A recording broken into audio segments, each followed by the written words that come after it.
Queria dizer na alegria de estarmos aqui. Pelo 7º ano, contribuindo junto a uma jornada que é sempre desafiadora. Porque, para quem não conhece o trabalho do palestrante espírita, pode imaginar que palestrante espírita é aquele que é o popstar, ou então o famosinho, esse tipo de coisa. Não. É o mais endividado. É aquela pessoa que mais pregou contra Jesus em uma outra encarnação. E aí, nessa, eu tenho convicção que a minha é essa. Não tenho dúvidas. Eu acho que eu falei tão mal de Jesus nas outras, que, assim, na hora do plano reencarnatório, tudo o que agora? No plano reencarnatório, disseram assim, minha filha, só tem uma coisa. Você toma uma água de chocalho, porque eu falo. Não é, Marcos? E aí você vai agora estudar a doutrina espírita. Não tive nem escolha, porque eu já nasci num lar espírita. E meu pai, no final da tarde, quando minha mãe saía, já levava para casa espírita para ficar ali ninando. Não sei como, mas ó, a espiritualidade ficava tranquila, quer dizer, desde ali, que era para não fugir ao propósito. Meus irmãos, minhas irmãs, na noite de hoje, o convite da jornada espírita é de dividirmos a reflexão sobre a grande cura espiritual que o Cristo fez durante a sua passagem física na Terra. Muitas vezes a gente, quando fala de curas espirituais e de mudanças, a gente sempre pensa no cego, no coxo, no que tinha lepra, como se assim está escrito, mas a gente já pode atualizar para a hanseníase, doença hoje extremamente fácil de ser controlada, de ser diagnosticada, mas que à época era grande tormenta e chaga social. Mas esquecemos de que, de fato, tudo que o Cristo estava chamando era para algo um pouco maior, que era o processo de construção do reino dos céus. Aí todo mundo diz assim, todo aquele que é cristão fala do reino dos céus. Mas o que seria isso? É o exemplo que ela, Maria Madalena, da cidade de Magdala, faz. O convite hoje, para os nossos amigos que ali estão em pé como eu, aqui vamos ficar dividindo hoje dessa maneira, mas para os que estão nos acompanhando pela internet, para os que estão aqui, é que a gente aproveite o tempo de hoje para nos sentirmos de verdade diante do Cristo. Porque senão não vai valer a pena o momento de agora. Então, já que nós estamos aqui, vamos aproveitá-los. Dividindo com vocês uma reflexão íntima que nós começamos dentro do Evangelho e aí nos aprimoramos dentro da narrativa de Divaldo Pereira Franco, de Haroldo Dutra Dias, que tive a oportunidade de logo no início de sua caminhada pelo Nordeste, conhecê-lo nesta casa, onde desafinava nos grupos musicais espíritas, e que debruçamos também junto a 2 livros, de Amália Rodrigues, que é justamente Maria Madalena, um livro que, infelizmente, é demorada a sua edição, mas que daqui a 2 anos voltará a estar em circulação. E nós teremos também Palavras que Despertam e Iluminam, porque aquele que estuda o Evangelho no estado da Paraíba, e seria falta de humildade minha de não me utilizar dos estudos evangélicos e de suas personalidades que ali estão, da nossa querida irmã Giselda. Então, para quem não conhece, é uma das nossas grandes estudiosas e mulher espírita, que desde cedo estava na tribuna divulgando o Evangelho. Meus irmãos, minhas irmãs, era uma jovem de 6 anos de idade. Como qualquer jovem, trazia no brilho do olhar as incertezas, mas sabia o que desejava. Um dia, saído de casa a pedido de sua mãe, apenas para comprar o que faltava dentro de casa para uma refeição, ela é tocada por uma fala de um homem que tinha um magnetismo e que dizia, um dia chegará um outro homem e que esse não será qualquer um.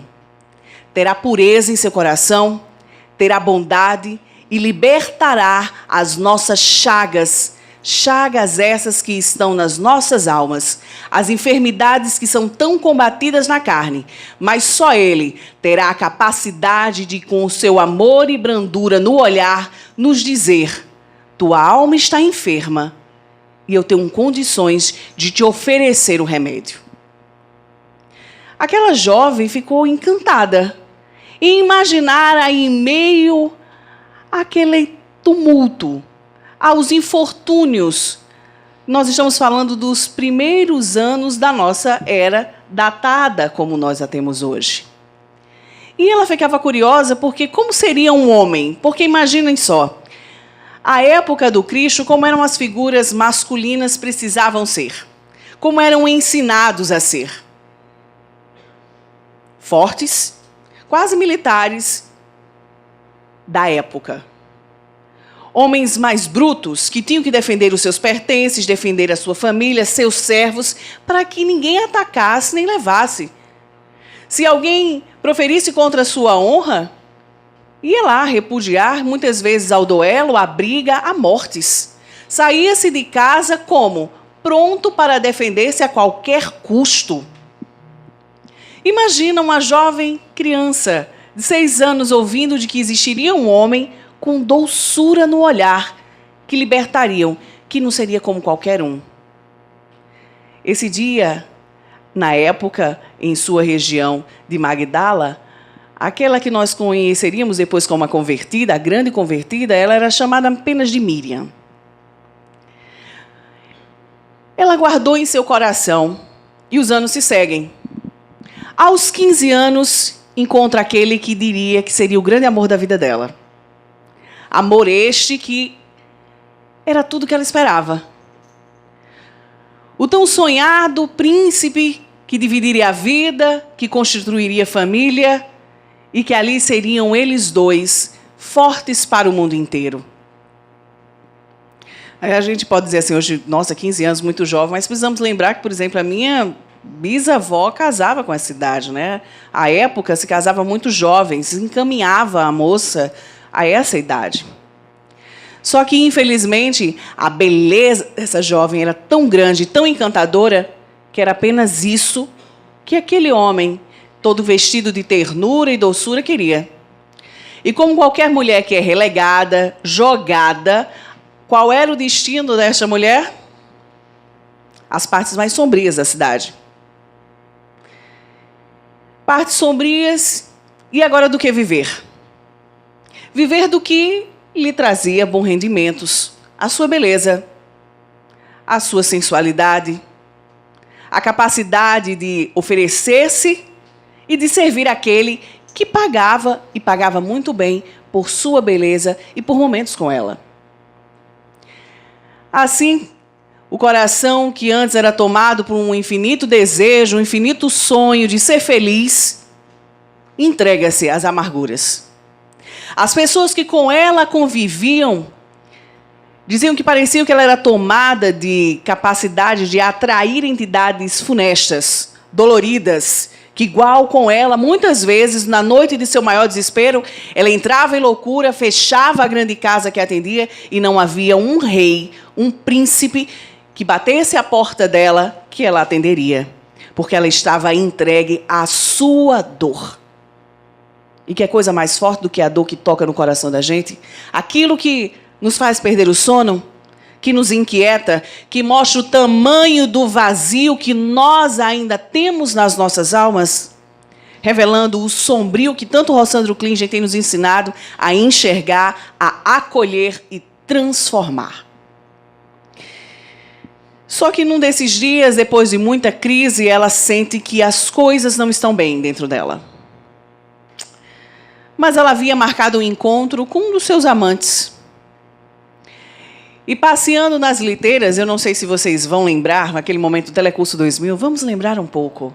As liteiras, você tinha 4 servos, que eram muito fortes, que eram quase uma espécie de um futonzinho, uma grande almofada que estava debaixo de uma tábua e que era totalmente revestido por cortinas, porque eu não preciso ter contato com todo mundo. Como ela estava com o homem afortunado da cidade, era ideal que andasse por ali para ninguém ter certeza de quem era a mulher que estava, porque a beleza dela e a fama dela era extremamente conhecida. Afinal de contas, não é de hoje, na nossa sociedade contemporânea, que podemos dizer que a fofoca, a maledicência e dar conhecimento de quem são as pessoas que são entregues aos desvios, que as pessoas propagam com facilidade. Naquela época já era assim. Só que, de repente, numa parada para que alguns animais passassem, um homem que estava fugindo de ser visto pelas autoridades locais, que mantinham a ordem da cidade, vê que é uma liteira. Então, se ele pode pedir uma ajuda financeira. Ele estava desesperado.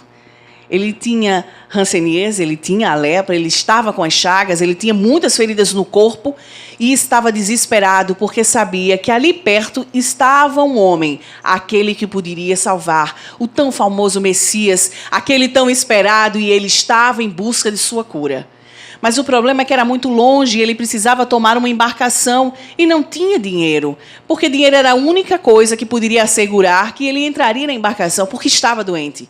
Mesmo muito coberto, ele temia ser descoberto, mas se pagasse, ele tinha certeza que atravessaria o rio e encontraria aquele homem na cidade de Cafarnaum.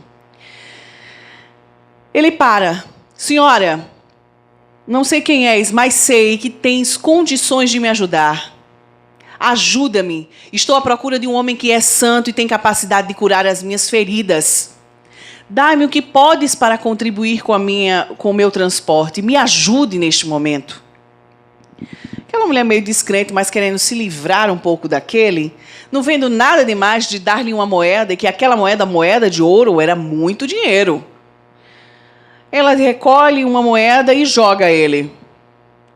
Mas sente-se necessidade de contribuir um pouco mais e joga uma segunda moeda. É um valor alto que naquele momento ela oferece àquele homem. E diz, ela lhe agradece, senhora, muito obrigada, eu não sei como lhe agradecer, porque agora tenho condições de ir atrás da minha cura, tenho condições de encontrar aquele homem que há tanto espero. Naquele momento, a curiosidade bate. Porque ela reconhece na fala desesperada daquele homem de encontrar alguém que estava com a possibilidade de dar uma cura àquele. Será que não daria para ela? E ela diz, como quem não tem muita esperança, se você encontrar este homem, a quem diz ser santo, e este lhe curar, me procures. E me digas onde este homem está. Mas é igual aquela coisa de telefone, que quando muitas vezes a gente vai numa loja e diz, não, eu estou procurando isso aqui, mas se você me encontrar, você me avisa depois? A gente dá um número de telefone meio descrente depois que vão ligar para a gente. Ela o fez. Mas olha como Deus é maravilhoso e a gente precisa enxergar que isso realmente acontece nas vidas da gente. A gente normalmente coloca esses grandes romances, esses grandes exemplos, como se fosse o programa da fofoca do mundo espiritual. Vamos descobrir como foi a vida de Madalena nesse momento com vocês. E não é. É porque muitas vezes no processo de ler a história do outro, conhecer a história do outro, eu posso adquirir esperança e posso reconhecer os sinais de Deus falando conosco. Então, ela que estava campo fértil, porque quer campo mais fértil do que um coração desesperado? Não tem. Que o coração, quando acha que está muito cheio de si, é igual a terreno com concreto por cima. Não tem semente e naquele momento vai dar condições de florir, de germinar. Ela estava inquieta. E na sua inquietação, ali à noite estava em casa. Não quis receber ninguém, casas fechadas, era ordens explícitas, empregados sem calçados, não quero barulhos, quero ficar só no meu canto, ninguém me importuna. Um príncipe da região o bateu à porta, ela não quis receber. Ele diria que pagaria e daria o que ela quisesse, inclusive um dos castelos dele. Ele disse que não, ela não quer receber ninguém. Assim fala um dos seus fiéis escudeiros e mordomo. Mais à frente, o que mais causaria dor para ela, porque, afinal de contas, ela tanto buscava homens santos, mas um representante da igreja, um sacerdote, batia a porta, queria mais uma noite estar com ela, mas ela deixou ordens explícitas que não queriam receber ninguém. Só que aparece um homem que conseguiu pular um muro, aproxima-se da porta de dar a oferta de entrada, e bate. Bate aquela porta desesperadamente, dizendo, abra, tem um recado. Senhora, descobri onde é a sua casa. Vim, neste momento, cumprir com a minha palavra, com a minha dívida com a senhora. Abram a porta, tenho notícias. E naquele momento, imagina os desempregados. O empregado, quando o chefe diz, pelo amor de Deus, silêncio, ninguém está fazendo silêncio na porta, você sai desesperado para poder, pelo amor de Deus, suma daqui, meu filho, por favor. Desse jeito foram os empregados, desesperados, para que este homem ali saísse. Mas ele estava convicto: eu tenho uma missão. Ela me ajudou e, em troca, eu teria que dizer onde estava este homem e dar meu testemunho. Eu estou aqui. Mas ela não está para receber ninguém, não recebeu um príncipe. Vai receber você? Pois diga a ela que eu sou o homem que ela está esperando há muito tempo. Eu tenho um recado do homem que ela espera há mais tempo ainda. Tenho certeza que ela vai me receber. Bateu uma dúvida no empregado naquele momento. Será que realmente? Mas sabe o que é? É porque quando nós estamos no momento certo do nosso coração para a semeadura, nada atrapalha. Quando chega a nossa hora, nada atrapalha.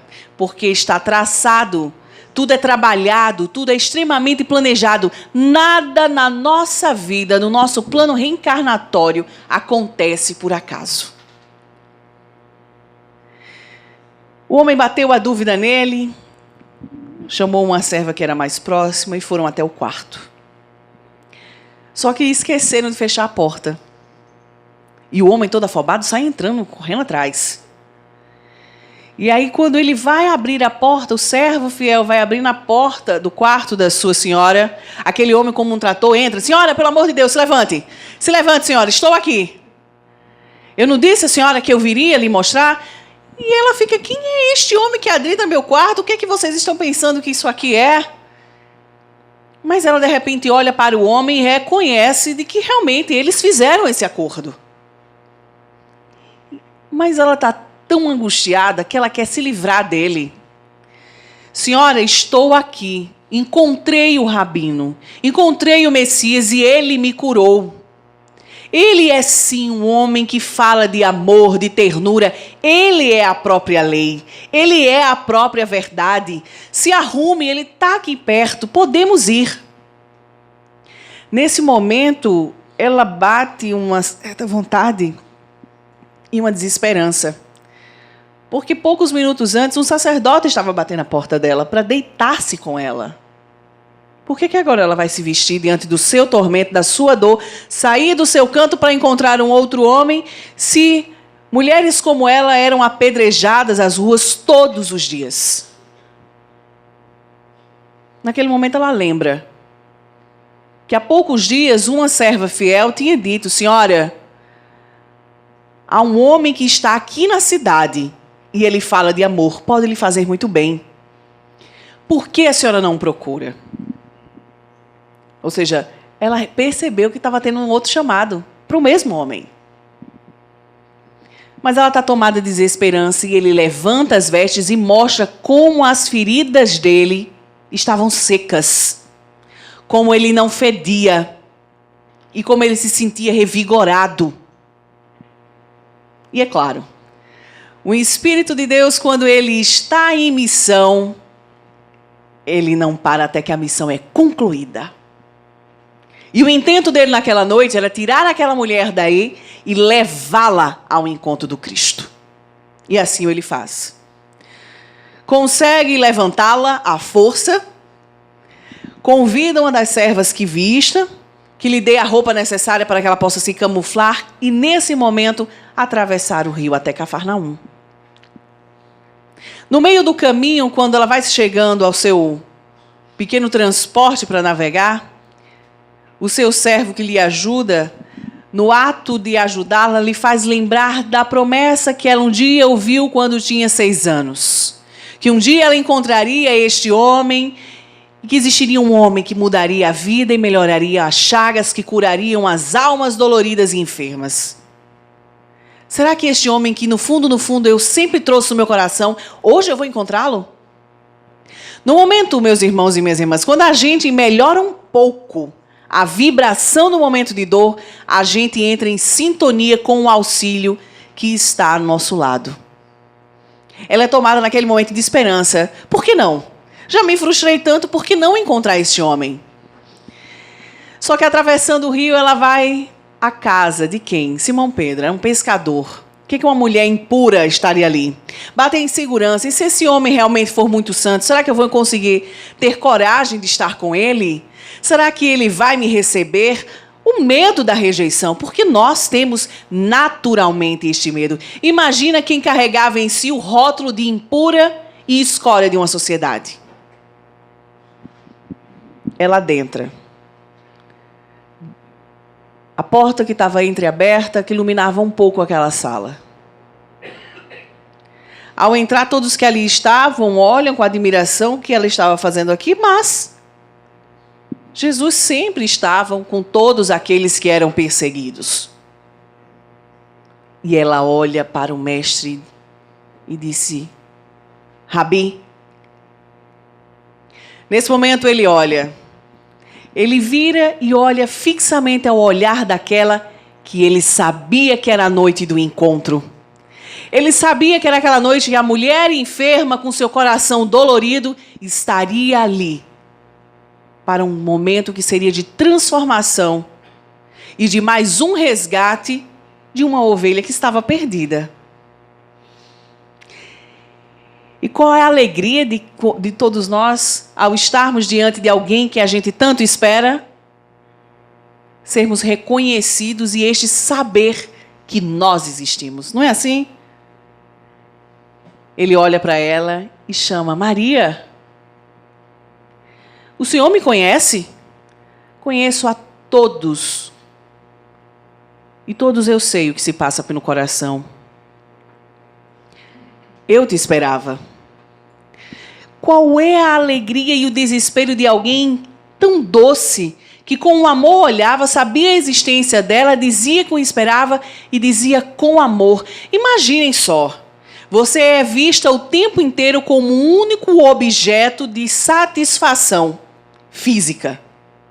E de repente você tem alguém que olha com um olhar paternal, com um olhar de amor. Quantas vezes, como o irmão da mensagem inicial, todo mundo, eu acho que quem não tinha visto a mensagem, eu também não via, podia ter dito, queria um auxílio material. Ele estava querendo um sorriso. Nossos corações muitas vezes são tão vazios que nós mendigamos situações como essa para nos sentirmos bem. Ela se desespera, mas ao mesmo tempo se enche da alegria, da possibilidade da renovação. E se entrega a ele dizendo: te dou a minha vida. E ele disse que não é hora, Maria. Aceitarei tua vida, mas não é agora. Senhor, e o que eu faço da minha vida? Amas, Maria. Amar a quem, Senhor?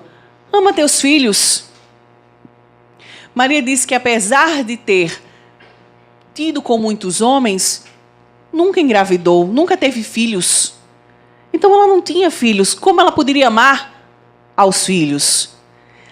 E naquele momento, olha como é a profundidade. E a gente diz isso que muitas vezes a gente abre o Evangelho a esmo, abre um livro de minutos de sabedoria, algum livro que traz uma mensagem, e a gente muitas vezes não escuta direito, a gente não lê as entrelinhas.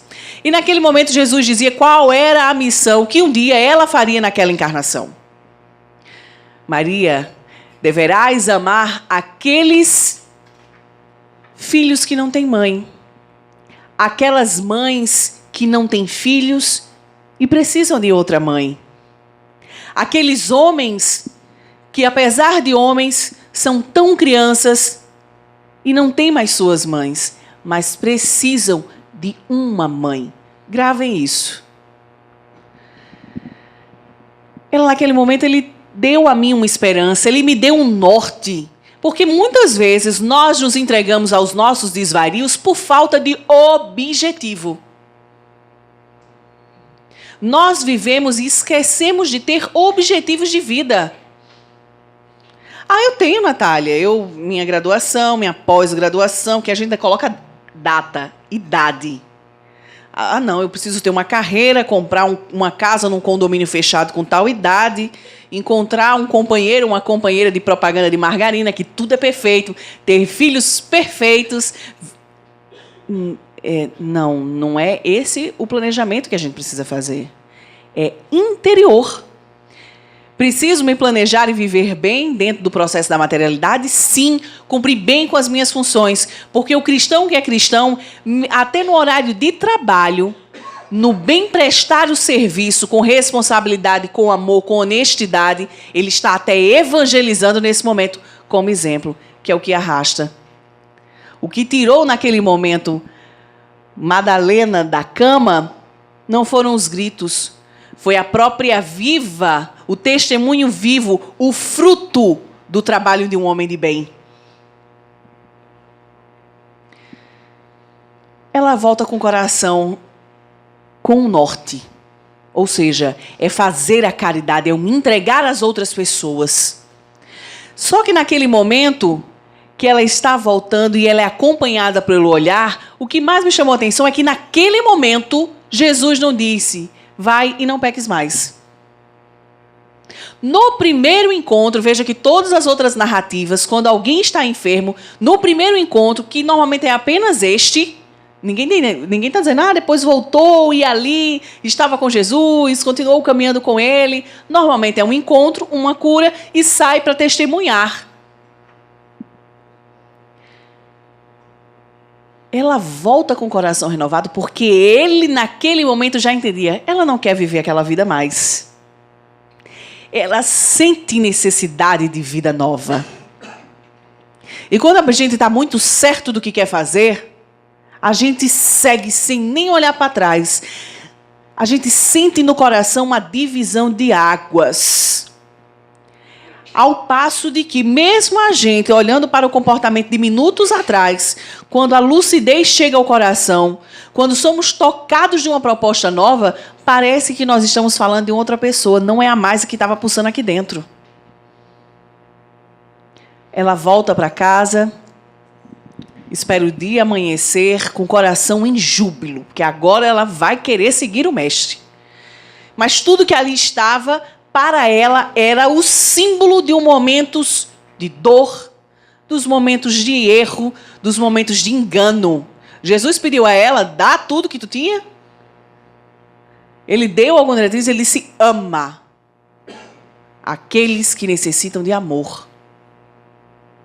Mas ela não quer aquilo. Ela quer se livrar. Então ela começa a arremessar as coisas que tinham, a dar para os empregados, a dar o próprio cachelo que tinha. Ela não quer nada daquilo. Ela quer apenas seguir aquele homem. Os empregados dizem, está louca agora.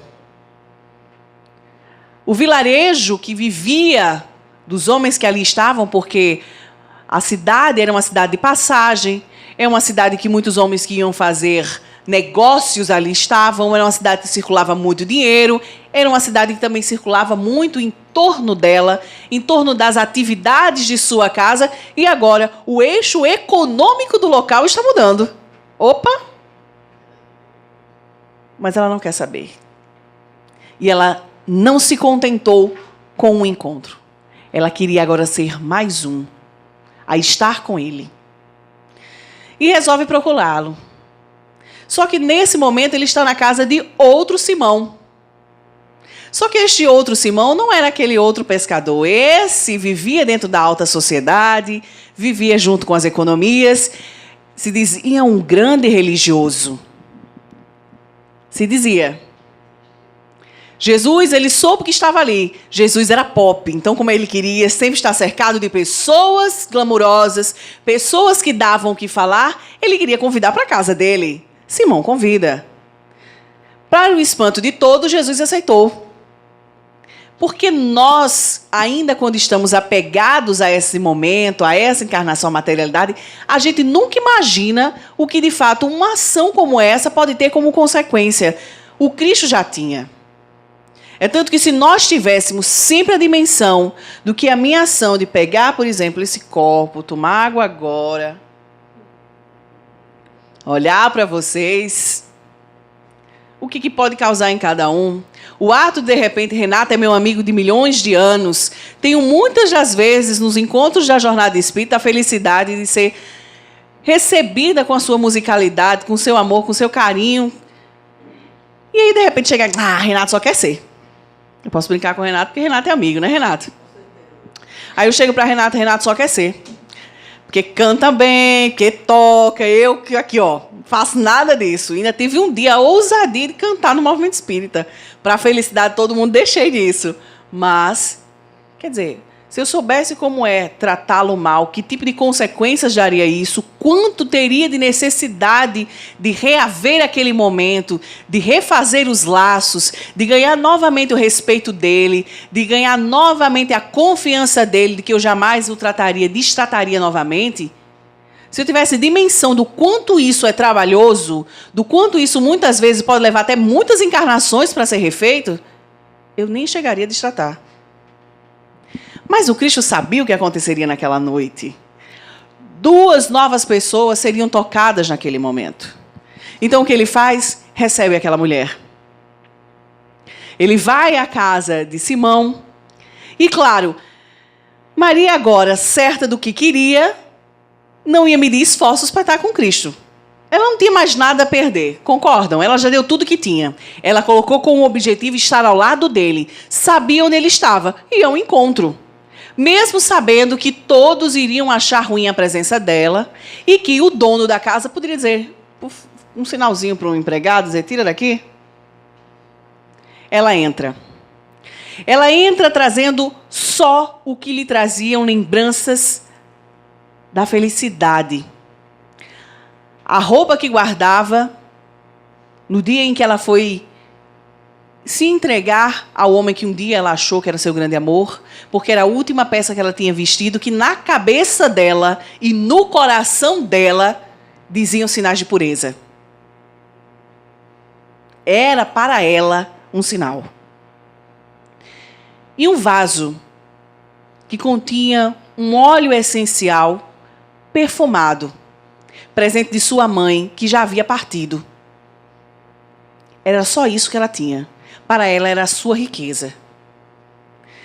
Mas ao chegar na casa, Simão olha, a reconhece e faz, problemas, precisamos tirar essa mulher daqui, porque como é que vão achar? Ao mesmo tempo ele fica curioso porque vê que ela é carinhosamente saudada pelo Cristo. Mas faz, mas Cristo não é totalmente santo, tão puro? Jesus não é assim? Como é que está tratando tão bem uma meretriz? Vejam como a gente julga o outro por nós. Porque ele tinha o costume de encontrar na casa dela outros sacerdotes. Então, naquele momento, julgou que ele poderia ser dessa maneira. Ele discretamente faz sinal para um dos seus empregados para retirá-la. Quando ela vê que a possibilidade de ser afastada, se desespera e se joga aos pés dele. Os pés de Jesus estavam extremamente cheios de pó da terra. Mas ela não quer saber, ela se agarra. Mestre, eu novamente te digo, eu te entrego a minha vida. Eu quero vida nova. E no coração que só um pai, que só uma mãe, que só quem ama, que só quem cuida consegue entender, o discurso já não era mais verbal, eram lágrimas. Aquele choro copioso de quem diz, até aqui eu tentei, mas agora eu preciso de ti. E as lágrimas são tão convulsivas como o choro de uma criança, dizendo que precisa do colo, que precisa da orientação, que ela vai naquele momento lavando os pés de Jesus e ela fica tão constrangida que seus cabelos grandes, ela começa a secar, porque ela estava tão sem graça, mas ela não conseguia parar de chorar. E naquele momento, o dono da casa, olhando com estranheza, sem entender o que aquilo de fato dizia, se sentindo inclusive preterido, porque naquele momento Jesus estava dando mais atenção à pecadora do que ele, que era um grande homem da sociedade. Jesus o pergunta, um grande senhor que tinha grandes terras, que tinha grande dinheiro, empresta 2 homens, um pouco de valor, o outro um valor maior ainda. Chega o dia do pagamento para os 2 e nenhum dos 2 tem condições de pagar. Vendo isso e vendo que ele tem condições de perdoar as dívidas, o grande senhor diz que as 2 dívidas estão perdoadas. Aí ele pergunta nesse momento ao seu anfitrião, quem mais vai amar aquele senhor que perdoou as dívidas? E obviamente o homem que era de negócios diz, claro, quem mais devia, mais vai amar. Então, neste momento é o que está acontecendo. a quem mais se entregou ao erro, está nesse momento pedindo perdão de suas dívidas. Entenderam que naquele momento Jesus disse que os dois são pecadores. Os dois estão errando. Naquele momento, os dois estão sendo perdoados. O perdoar não é dizer, olha, você tudo que fez até agora, não se preocupe, que lei de ação e reação não existe. Não é. Mas nós precisamos de algo que levamos muito a aprender, o auto-perdão. Se eu fiz mal a Renato, eu só vou ficar bem se eu chegar, Renato, você me perdoa, naquele dia eu fui tão infeliz. Eu fui tão umbralina naquele momento que eu deixei minha dor, meu desespero, gritar no coração e eu lhe distratei sem necessidade. Foi por inveja ou pura maledicência minha. Você me perdoa? Entende como o perdão ele é necessário? Mas era simbológico, era simbólico que o Cristo fizesse naquele momento. Os dois estavam errados. Mas naquele momento ele estava tentando resgatar as duas almas. Naquele momento, Maria servia de exemplo para arrastar mais um, do mesmo jeito que aquele outro que nós não sabemos o nome, mas que estavam com suas chagas feridas, foi até a casa dela e foi a cura dele que levou Maria ao encontro de Jesus. Nesse momento era Maria que se tornava exemplo para tentar mais uma cura, mais uma mudança, mais um convite. Naquele momento, Jesus relembra que o anfitrião só queria, na verdade, aparecer e ter seu status com Jesus ali. Porque conforme o costume, a tradição judaica, para receber um convidado em sua casa, você deveria vestir determinada roupa que trazia, sim, a simbologia e as marcas do conhecimento. Mas que deveria lavar os pés e secar os pés do convidado. E naquele momento, Jesus pergunta, Simão, você lavou os meus pés? Você secou os meus pés? Mas esta mulher o fez, com suas lágrimas e com seus cabelos. Maria, vai e tem vidas novas. Vai e amas. Porque um dia eu aceitarei, sim, a tua vida. Essa mulher sai agora certa. Sou mais uma do grupo do Cristo. Sou mais uma do grupo de Jesus. Eu caminho agora com eles. Aonde o Cristo estava a pregar, ela estava junto. Ela sofre o delírio no dia em que ele passa por todo o tormento do Calvário, no testemunho de amor, dando amor a quem estava lhe dando ódio. Ela sofre as tormentas e cuida da grande mãe. Triste e desesperada ao ver que fisicamente ele partia naquele momento, nos seus minutos finais, ela chora, dizendo que ali ela já sente saudades de quem lhe ensinou a ser melhor do que era. Ela passa 3 dias de aflição. Onde estaria ele? Será que onde estivesse ainda lembraria daquela pequena mulher tão errada? O que ela poderia fazer para continuar a sua tarefa? A quem ela deveria continuar amando? Com medo de que fizesse alguma coisa com o corpo dele, antes que o dia amanhecesse no 3º dia, ela vai até a gruta para retirar o corpo dele. E para a surpresa, como todos nós sabemos, ele ali não estava. Para mostrar que a morte não existe. Todos os que estavam com ela vão, mas ela fica. Ela queria entender, ela queria estar naquele ambiente onde para ela, materialmente, era o último espaço onde ele esteve. E como nós sabemos, foi para ela que ele aparece. Seria por qualquer? Todos os que estavam com ele, todos os 12 foram convites. Ela pediu para estar. Ela escolheu estar. Ela, no primeiro momento, não reconhece, acha que é apenas um jardineiro. Mas quando vê que, de fato, era ele, que ele ali estava, qual é o primeiro impulso? Querer abraçar. Não era o momento ainda, Jesus diz. Mas vai, conta a todos, eu estou aqui. E claro, nesse momento, o cristão, aquele que diz seguir o Cristo, é convidado a dar seu testemunho. Porque quem trazia era uma mulher que recém era convertida. No meio dos pescadores, homens que se diziam de bem, junto a Maria, mãe de Jesus. E ela chega, tenho boas novas, o Cristo está entre nós. Ele voltou. Voltou? Assim perguntou Tomé. Voltou mesmo? Voltou, estive com ele. Ah, por que você? Porque para você, entre nós, tinha quem o Cristo tinha delegado a missão de continuar pregando a boa nova, tinha o querido, tinha a própria mãe dele aí. Para você, ele vai aparecer. Traduz-se, para você. Todos nós entendemos, né? O coração dolorido da rejeição entendeu. Mas como bom pregador que o Cristo era, como nós sabemos, ali ele estava. E ele diz, sim, toca as minhas chagas, aqui estou. Triste aquele que muitas vezes precisa realmente ver para crer. Poucos dias, como nós sabemos, ele passa materialmente, visivelmente entre aqueles. É chegado o dia de ir.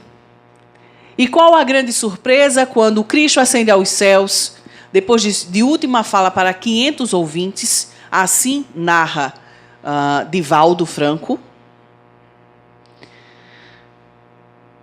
Todos tomam seu rumo.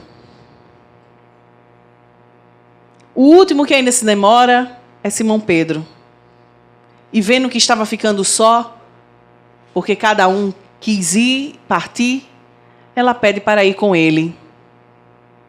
Ele aceitou? Não. Maria, sabe como é? Tu és mulher. Eu ainda sou temeroso na fé. Sabes de tua fama, do teu passado.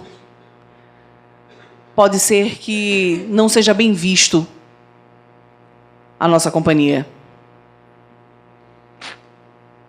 No momento que o Cristo mais precisava se fazer presente, na postura daqueles que agora deveriam continuar semeando, a primeira coisa que nós temos é uma negação.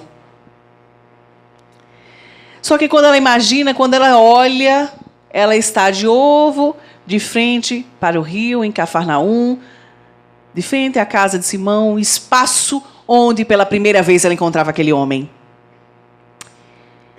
E ela entende que agora a caminhada era dela, que ninguém gostaria de estar com ela, mas o Cristo estava nela.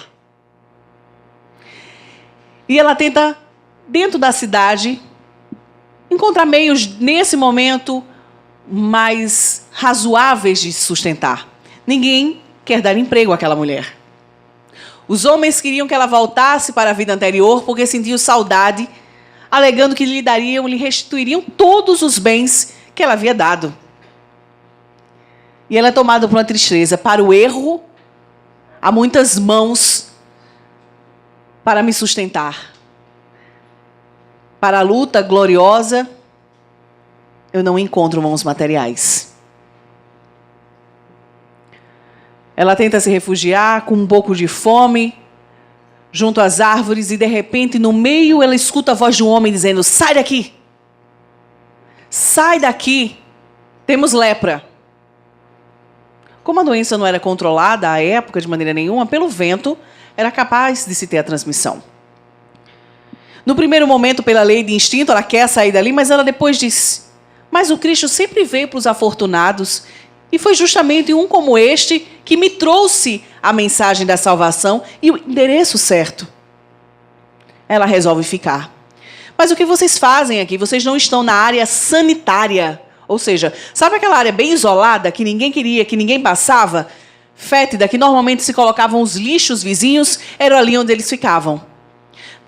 O que vocês querem aqui? Não, e nós estamos esperando o dia amanhecer, porque amanhã todos nós queremos encontrar o Messias, porque há muito tempo estamos procurando pela cura E ela fica tomada de desespero. Mas vocês não estão sabendo, todos nós crucificamos ele e ele já se foi, não está mais entre nós. Imagina a cara de desespero de quem escuta isso. Que caminhou muito para tentar encontrá-lo e descobre que chegou minutos atrasados.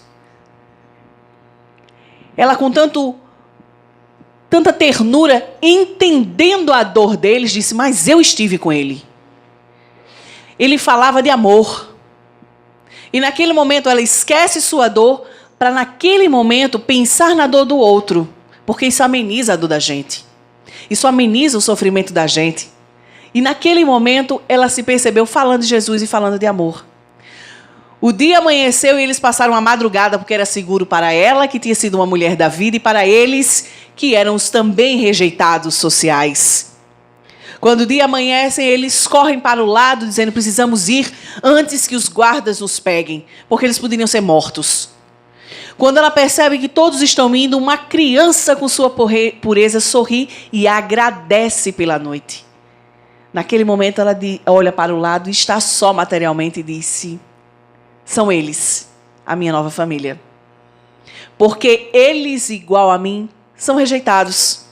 Ninguém nos quer, mas nós nos queremos. E nós temos uma mesma ligação. As nossas dores que estão sendo entregues ao Cristo. E ela segue partindo com eles. Chegam o que causaram espanto quando ela entra nas zonas sanitárias de Nazaré. Bela, sem enfermidade, diante daqueles tão doloridos, tão putrefos, muitas vezes com fortes odores, com dias muitas vezes contados. Mas ela todos os dias, depois de trabalhar, alimentar, cuidar das feridas, depois de amparar, ela tinha o seu horário do final da tarde de falar daquele homem que lhe trouxe a transformação. 10 anos de trabalho, amando aqueles que precisavam ser amados, das crianças que já não tinham mais as mães, das mães que já não tinham mais seus filhos, dos homens que, apesar de serem homens, eram crianças e também precisavam de mãe. Lembra que o Cristo disse logo no início? Ela vivia a mensagem. Ela vivia naquele momento a missão dela. Ela vai banhar-se. E como uma bela pétala de rosa com sua cor rosada, ela encontra uma mancha em seu peito. Achando que era apenas mais um sinal, fruto de suor ou do sol do trabalho, ela pega um espinho que está ao lado e fura. E naquele momento percebe, não sinto nada. Naquele momento, olha o que é um espírito já compreender que muitas vezes nós não nos perdoamos e precisamos fazer com que a nossa chaga moral saia pelas mãos, que a gente sinta ela fisicamente para a gente sentir extraindo ela do nosso espírito. E o que é que ela faz? Senhor, obrigada, porque hoje a minha lepra da alma toca meu corpo e ao vivenciá-la, ela vai sair como um todo. A pregação do final da tarde era diferente. Antigamente a fala, meus irmãos, vocês que têm, foi substituído, nós que temos. 20 anos a doença lhe come o corpo físico. O grande instrumento da queda. E ela sente que é chegados os dias de partir. Ela não vai mais aguentar.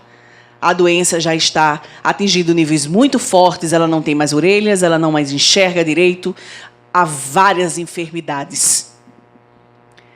Mas ela sabe que Maria de Nazaré ainda está viva. E como filha, que naquele momento mais doloroso, ou muitas vezes de maior necessidade de acalento, quer correr para a mãe, ela corre para esta. Porque sabia que ela não seria negada mesmo com as enfermidades. Para a gente ter noção, a cidade que Maria estava era como se ela caminhasse daqui de João Pessoa para Cajazeiras a pé. De carro já acho uma loucura, né, amigo? A gente que vive essa realidade, imagina. Mas amor é uma força que não tem nada que pare. Todos disseram a ela, não fazes.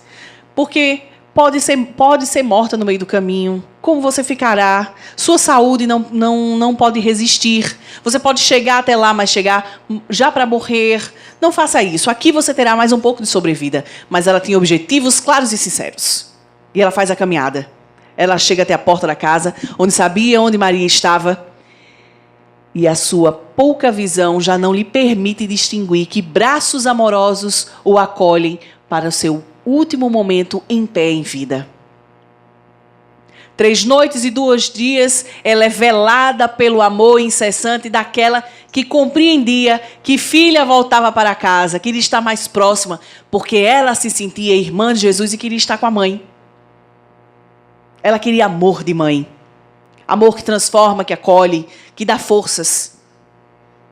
E diante dos últimos delírios, ela sente um leve torpor.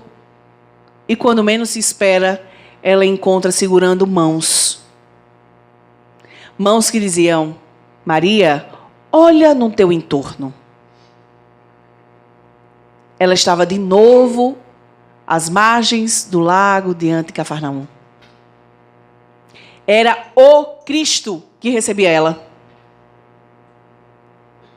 Quem vai receber a gente quando a gente desencarnar, amigos? Não, é sério, eu estou dividindo as reflexões que eu fiz, né? A gente ri porque eu fico, ui.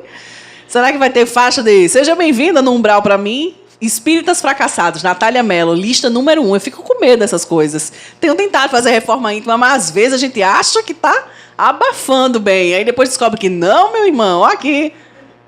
Espírita falida. Que existe isso. Os cristãos que conhecem, que temos tempo para vir aos templos espíritas, às igrejas, outras que também professam a mensagem, e a gente, espírita largatixa, concorda. Oi, e não nos transformamos, não nos edificamos, e não edificamos o verdadeiro reino, que foi o que ela fez. Porque o reino dos céus é o reino de amor que está dentro do coração de cada um de nós. Esse é o verdadeiro reino que o Cristo tinha a edificar. Nós esperamos espaços gloriosos. Ela edificou, ela transformou-se, ela se deu a quem ninguém queria, porque o Cristo estava sempre para quem ninguém queria. E ela foi, ela fez o trabalho dela. E naquele momento, quando ela se vê no ponto de partida da primeira grande transformação, o Cristo disse: hoje eu aceito a tua vida. Hoje estás certas de que tem vida nova e há missões maiores que te aguardam. Eu tentei resgatar isso, eu juro por Deus, porque essa mensagem, essa fala, essa informação que eu vou trazer agora, é Divaldo Pereira Franco quem traz. Está no YouTube, quem quiser. Mas eu não consegui trazer mapa astrológico dessa época, porque é meio difícil fazer algumas pesquisas em relação a isso. Não consegui assessoria específica também para isso. Mas, segundo Divaldo, é registrado no estudo da astronomia daquele período que, na noite do desencarne dela, uma luz luminosa aparece aos céus como se fosse uma nova estrela. E era nada mais, nada menos do que a luz do próprio Cristo ao lado dela, num novo momento de vida. Meus irmãos, minhas irmãs, o dia de hoje é convite. Se alguém que aqui está não tem nenhum tormento que lhe bagunce os sentimentos, que lhe bagunce a alma, que lhe deixe ele preocupado ou preocupada, parabéns, me ensine. Feliz aquele ou aquela que convive contigo. Mas, para os outros que comigo ainda estão no processo da conversão, da mudança, porque quem já está com Cristo não se abala nem na hora que é rejeitado. Pelo contrário, toma novo rumo e vai diante da missão que sabe que tem. Porque muitos dos momentos mais sérios da vida da gente são realmente solitários. É só você e o Cristo. Nós já sabemos os momentos certos de encontrá-lo. Todas as vezes que fizerdes a um dos pequeninos, é a mim que o fazeis. Todas as vezes que mais de uma pessoa estiverem reunidos em meu nome, eu estarei presente. Como a gente nunca está só. Você pode achar que está só. Mas nós sempre estamos acompanhados. Sejam de pessoas que naquele momento estejam pensando igual a nós, para intentos não tão felizes, ou muitas vezes nosso guia espiritual, ou um parente que nos antecedeu, dizendo, Natália, pelo amor de Deus, calma. Seja uma pessoa mais paciente, não briga não. Está do lado da gente, vamos orar, vai. Ora que tu melhora, escuta uma música espírita que tu melhora. A arte é tão necessária para nós, porque a gente ainda não consegue se equilibrar com uma prece. A gente ainda não consegue totalmente sintonizar o Cristo. E aí a música nos invade, porque ela nos toma o pensamento, nos toma o ritmo do corpo, nos toma o pensamento porque queremos cantar junto com a lenta, e aí entoamos vibrações que nos fazem sintonizar com a espiritualidade superior. Hoje é dia de convite. Igual a nossa irmã que é testemunho da mudança e da cura, isso só vem através da caridade. Se a lágrima vem, deixa ver. A gente às vezes precisa secar o coração mesmo, esvaziar. Seja alguns como aqui já estão, eu confesso que me toca muito a passagem dela. Ou seja, na intimidade do repouso do lar, ou ao lado da pessoa que a gente ama e a gente divide a vida. Que às vezes a gente está num turbilhão tão grande que a gente às vezes precisa parar, dar a mão e dizer, vamos fazer diferente? Deu. A gente já errou muito. A gente já se ofendeu muito. A gente pode fazer isso com a nossa família, com os nossos filhos, com aquele ente que a gente não está bem. Porque é abrir para um novo convite, para um novo momento. Que o Cristo nos abençoe e que sejam os pés dele que as nossas lágrimas possam molhar. Mas que nesse momento a gente, ao se entregar, a gente sinta a real companhia dele o tempo inteiro dizendo, vem comigo, porque mesmo que eu te leves aonde tu não queiras ir, eu estarei contigo. E quando tu te sentes comigo, és mais forte. E é verdadeiro. O Cristo se manifesta ao nosso lado através daquele abraço amigo que nos chega daquelas vezes a pessoa mais desconhecida, mas está com tanta vontade naquele momento de nos cercar de carinho que o Cristo naquele momento se faz. Também se faz na mão daquele que necessita de auxílio, que bate a nossa porta no dia que a gente menos tem condições a se oferecer. E, não estou para ninguém hoje. É o Cristo batendo na porta, te convidando a um momento diferente de vibração, para você sair de onde está, da zona de sofrimento e voltar aos braços dele. Que a paz do Cristo nos envolva, que nova vida tenhamos e que nós, ao sairmos daqui hoje, possamos nos sentir na condição diferente, como aquele que vai voltar para casa dizendo, hoje o Cristo fez morada na minha casa, no meu coração, ele hoje adentra, vamos comigo, porque hoje me sinto novamente curado e perdoado, e o meu exemplo vai poder te mostrar que é possível ser diferente. Que Deus nos abençoe, abençoe a jornada da mulher espírita, abençoe este trabalho que tem levado mensagens consoladoras e oportunidades de redenção e de crescimento a quem aqui colabora. Que Deus nos abençoe hoje e sempre, abençoe esta casa. Eu quero falar para você da alegria que vem do meu coração por te ver aqui cantando. Vem, veja através dos olhos meus a alegria e a gratidão por Deus, por te ver assim contente.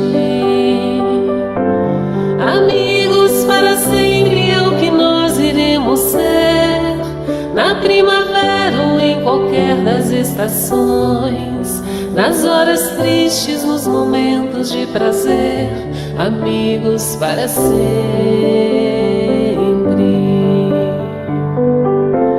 Amigos para sempre é o que nós iremos ser, na primavera ou em qualquer das estações, nas horas tristes, nos momentos de prazer, amigos para sempre.